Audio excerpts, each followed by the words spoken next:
Because there's moments in that lifestyle when you're going to really feel that way and it's going to fucking feel great. But there's more moments when the shit going to be fucked up and you feel like you're doing it out of necessity, but you don't want that to be your life.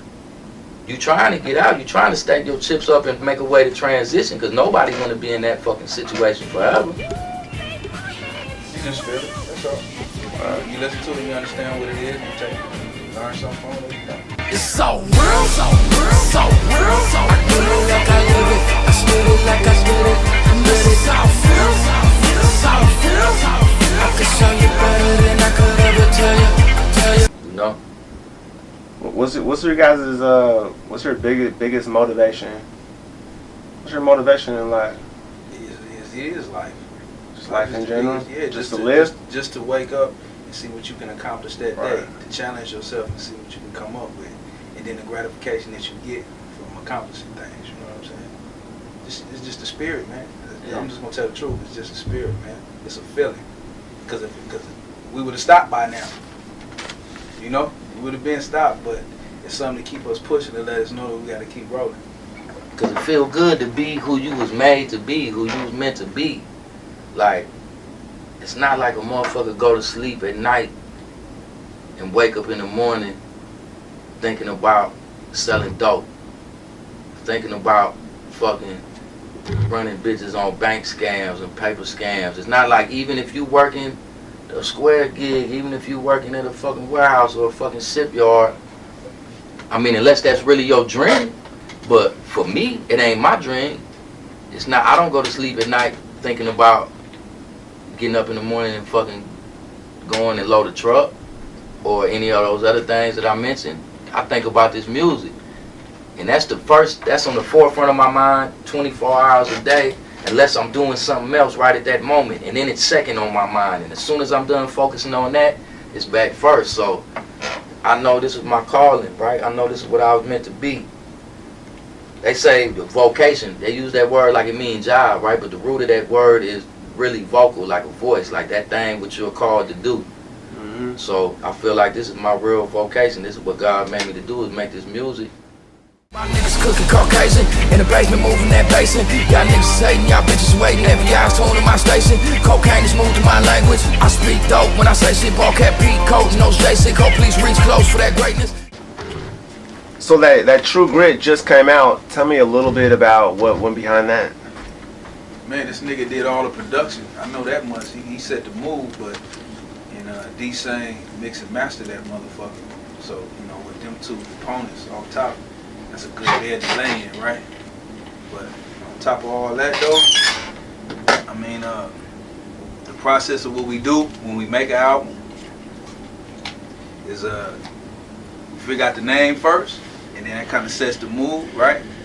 And then we kind of base everything off of that, you know what I'm saying? We do about 20 songs, and then we weed out the ones that ain't gonna work, and then we craft that shit like a movie. You know? Yeah, because during that time, we had a thing called Fish Friday, where every Friday on the YouTube channel we was putting out a song. So we was making hella music during that time, but we was kind of setting ones aside that we thought was potential joints for the album. So every time I make one, if the homies say, okay, we do the song, it sound like it's one, we'll keep it to the side. When we got a few songs and shit, he came up with the title. And then we just started putting the shit over there that felt like it kind of fit the mood. So, you know, the whole album, it's like, it's a complete project, you know, it got a whole feel to it, man. A lot of it is all 70s soul and jazz samples and shit, man. It's some old soulful street shit, you know. Yeah, and if you go back to all the albums, right, we always got the same components. You always got, the samples, right, kind of mixed in with sometimes West Coast shit, per se. Then we got other shit, but it's always a lot of sample heavy shit, and we always got movie clips that kind of entail what we talking about throughout the whole song, you know what I'm saying? So we really kind of turn it into an epic motion picture almost, you know what I'm saying? Mm-hmm. With words. Right. You know? Yeah, we kept the format, man. If it ain't broke, goddammit, we ain't gonna fix it. Yeah. Like, your guys' sound is like, it's a big sound, like theater epic. movie. It's epic movie sound. where you produce the beats. Where do you get the inspiration to have that? THX, this sound just. I appreciate you saying that. Plus, a lot of that shit was rough, man. So D-Sang go give me a favorable hand, man. He did a good job, man. Cleaning that motherfucker up, making it crisp and having it crystal clear. But for real, like, I grew up on that shit, man. My pops, my uncles and them, they was always slapping that old, you know, all the old soul records, man, the funk records and the P-funk shit and the old jazz shit, the player shit though. So, you know, it was just in me. But I started getting better with my instrumentation and shit, man. I used to be a two-finger producer and shit, and I was still making slaps, so that ain't against niggas that's doing that, but, you know, I went and sat down for a few years and shit and had some time on my hands, so I started fucking with the instruments and shit and figuring out a little music theory and shit and figuring out how to actually put the shit together. But as far as the sound go, I just want that shit to smack, man. So when I was on them drum kits and shit, a lot of them drum kits I made myself. And then some I got from the homie or some, you know. But I just try to give it that feel. If I started out with a sample, man, I grab it. I want to give it shit that's going to complement it, man. So I want some smacking ass drums, man, that sound like you really there. Goddamn it, at the amphitheater somewhere, man. And goddamn Al Green on stage or something. Because it's easy to do what everybody else is doing. But it take a lot to go against the grain. You know what I mean? So you get all this shit you see in the videos, all the shit you hear on the radio, anybody could go ahead and take that format and use it, right? Right. But to actually say, fuck that, I'm gonna go ahead and go against everything that they talking about and craft my own music, right? Take a lot right there, you know what I'm saying? So that's what we do all the time. We make sure that we don't sound like nobody else. That's damn near the whole goal a lot of the time. Is to not sound like anybody else. We're gonna do this shit, we're gonna make it original, and we're gonna set our own shit up, you know what I mean, for other people to follow. And if you, that's gonna be easy. Cause by being you an individual. So if you do what's in your heart and soul to do, clearly it ain't gonna sound identical to what this fucking guy doing, cause he doing him. And I like a lot of the shit that niggas is doing, you know, I can fuck with it, but it ain't for me to do. But a lot of times people copycat, you see somebody having success doing something, so you feel like, okay, well, since he's successful doing that, I'll be successful doing that. But that shit ain't for you to do. Because if I like that shit, I'm going to go to the original source of it. I ain't going to listen to the fucking version with cut on it. I want the nigga that really made that shit up. So I'm going to make some shit up for you to come fuck with. Cause all I do is hustle, nigga. On my gritty bop, all I do is fuck with niggas. Came up under grown men, seen the world up close, uncut with no lens. Man, this shit ain't in your blood, valley.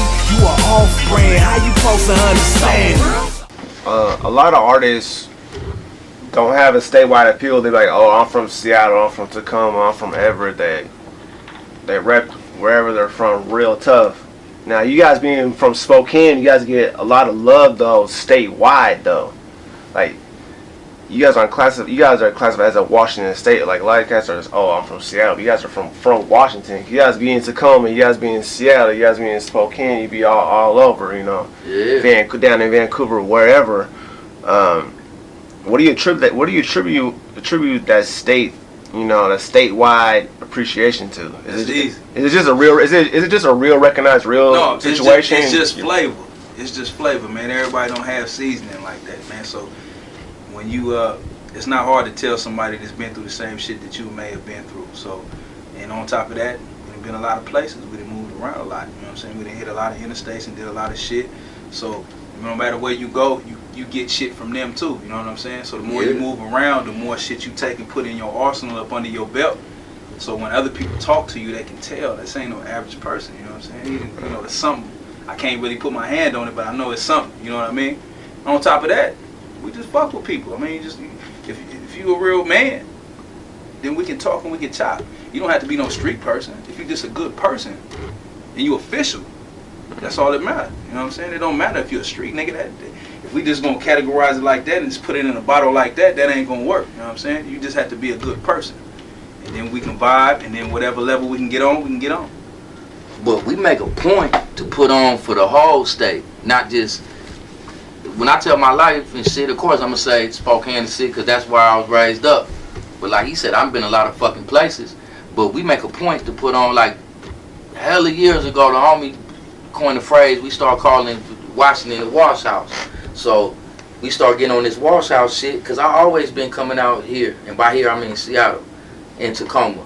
And I always was going to Tri-Cities and shit. So we always circulated, and I had niggas that was in all of these places that was like family to me. So I felt like, and they supported the movement, and they fuck with our music and love us like the niggas that we grew up with. So I felt like I was representing them as well. Because especially when I go somewhere else, like when I'm in Texas, or when I'm in Cincinnati, or when I'm in Vegas, or I'm somewhere, and they be like, well, where you from? I say, Spokane. They say, well, where is that at? I say, Washington. They be like, D.C.? I'm like, no, Seattle. They say, okay. I had to tell them a fucking city where they know. So to them, it's all the same to them if they never been out here. So I'm not going to compartmentalize it and make it hella small, like, oh, I'm just only putting on for the spook. Fuck that, I'm putting on for the whole state. But that's where you have to learn how to make the shit clean. So when somebody asks you where you from, you say, nigga, I'm from the wash house. They like, where? You like, nigga, you don't know where I'm, what? You don't know about that? That's how you twist the whole shit up, nigga. That's where I'm from. You don't know about that? So there's some slick shit that you say to them to make them get off their guard, like, oh, okay, they don't, so I see they got their little movement going. Okay, I understand. That's what you got to do, you know what I'm saying? You got to come up with your own shit, and you got to make it original, and then they going to love it, you know what I mean? Now, you guys are working with a lot of artists. Is there any artists that you would like to work with that you haven't worked with yet? Hell yeah. I like the nigga Scarface, man. I mean, that's a little, you know, that's in a different era, but I'm a Scarface fan always, man. I definitely fuck with Scarface. Search? Man, it's too many. All of the ones I say really ain't rappers, man. So, you know, they just more musicians. If I could say a rapper, though, that I'd like to fuck with, man, R.I.P. to Mac, man, that nigga Dre. I'd like to fuck with Dre, man. Dre was a flavorful nigga, man. Had a mouth full of game every time you heard him. And I grew up on that shit. And it's crazy, man, because that was my favorite rapper, man, when I was in grade school. And then I see my son was in grade school and slapping Mac Dre. I said, damn, this nigga didn't span a whole generation, you know? I'd like to fuck with Dre, though, on some shit. Hey, man, we appreciate it. Certified Outfit. Yeah. Swindle, Church. So, any other music you want to fuck with from us, man, CertifiedOutfit.com. Download free shit. Church Santana, the producer. Goddamn, we got beats up on there, man. If you want to cop some of them slaps that you heard on this thing, fuck with me. It's all on the website. Get this in your life. So real, so real, so real, so